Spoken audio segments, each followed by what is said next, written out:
राजा जनक जी की धिया जिनकर नाम बाटे सिया।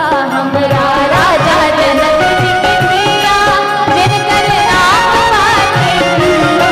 अरे हमरा राजा जनक जी की धिया जिनकर नाम बाटे सिया। हमरा राजा जनक जी की धिया जिनकर नाम बाटे सिया। अरे हुनकर शादी हुई है,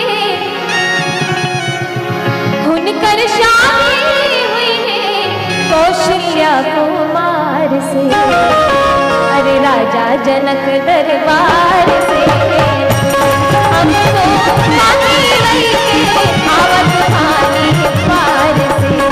राजा जनक दरबार से फिर सुनिए। अरे अइले बड़े बड़े भट भूप, अरे धनुआ देखी के पैठे चूप। अइले बड़े बड़े भट भूप, धनुआ देखी के पैठे चूप। हे धनुआ देखी के पैठे चूप, हे धनुआ देखी के पैठे चूप। अरे तिल भर धनुष उठल ना कौन वीर बड़ियार से। राजा जनक दरबार से हम तो पानी लईके आवत पार